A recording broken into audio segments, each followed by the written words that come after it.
ఒక గురువు తన శిష్యులతో ఒక నదీ తీరానికి స్నానానికి వెళ్ళారు. సూర్యోదయం అవుతున్నటువంటి సమయం అది. గురువు గారు ఆ నది యొక్క తీరం దగ్గర కూర్చొని ఉన్నారు. ఇది చూసిన శిష్యులు తాము కూడా కొంతసేపు గురువు గారిని అనుసరిస్తూ కూర్చోవడం మంచిదని అనుకొని వాళ్ళు కూడా గురువు గారి పక్కనే కూర్చున్నారు. గురువు గారు అదే పనిగా ఆ నది వైపు చూస్తూ ఉండిపోయారు. ఇది చూసిన శిష్యులు కొంచెం కంగారుగా ఆశ్చర్యపోయి ఒకరినొకరు చూసుకున్నారు. సూర్యోదయం నుంచి సూర్యాస్తమయం కావస్తూ ఉంది.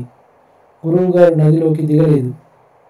పైగా ఏమీ మాట్లాడకుండా ఆ నదిని తదేకంగా చూస్తూ ఉండిపోయారు. శిష్యులందరూ ఇది గమనించి నిర్ఘాంతపోయి అలానే చూస్తూ ఉండిపోయారు. కానీ ఎవరు కూడా గురువు గారిని ఏమీ అడగలేకపోయారు.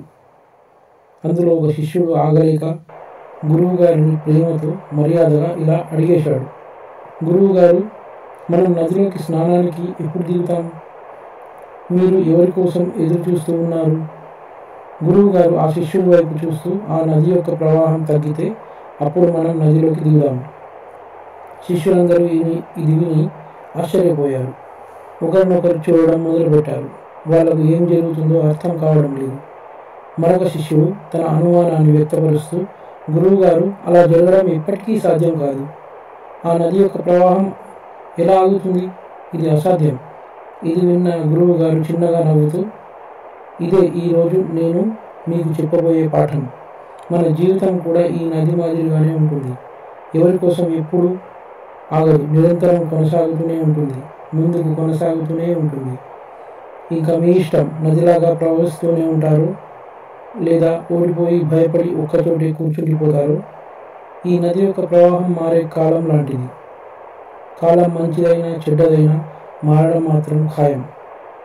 ఎప్పుడైనా మన టైం చెడ్డదిగా ఉన్నప్పుడు ధైర్యంగా ఉండాలి. ఏది ఏమైనా ఎటువంటి పరిస్థితుల్లో అయినా ధైర్యం కోల్పోకూడదు. జీవితం అనే ఈ నదీ ప్రయాణంలో ముందుకు వెళ్తూనే ఉండాలి. ఎందుకంటే నీ టైం మారడానికి సమయం పట్టదు. బ్యాడ్ టైం నీ జీవితంలోనే కాదు, అందరి జీవితాల్లో వస్తుంది. లేదా కొందరు భయపడి ఓడిపోతారు, కొందరు ఎదుర్కొని నిలబడిపోతారు. ఎవరి దగ్గర అయితే ఆలోచన ధోరణి సవ్యంగా ఉంటుందో అప్పుడు బ్యాడ్ టైంలో కూడా మంచినే నేర్చుకుంటారు. సుఖం మరియు దుఃఖం ఈ నది యొక్క అలల మాదిరిగా ఉంటాయి. పడుతూ ఉంటాయి, లేస్తూ ఉంటాయి. నువ్వు ఈ అలల మాదిరిగా కాదు, నువ్వు ఈ నదిలో ప్రవహిస్తున్న నీటి మాదిరిగా ఉన్నావు. ఈ పరిస్థితి వచ్చినా ముందుకు వెళ్తూనే ఉండాలి. అలసిపోయి భయపడిపోయి ఆగిపోకుండా ధైర్యంగా ముందుకు వెళ్తూనే ఉండాలి. ఎప్పుడైనా నీ జీవితంలో బ్యాడ్ టైం వస్తే భయపడిపోకు. ఒక్క మాట గుర్తుంచుకో, అది ఎల్లప్పుడూ ఉండేది కాదు. ఎందుకంటే బ్యాడ్ టైంకి కూడా బ్యాడ్ టైం వస్తుంది. ఇలాంటి మరిన్ని వీడియోస్ కోసం లైక్ చేయండి, షేర్ చేయండి, అలాగే సబ్స్క్రైబ్ చేసుకోవడం మాత్రం మర్చిపోకండి.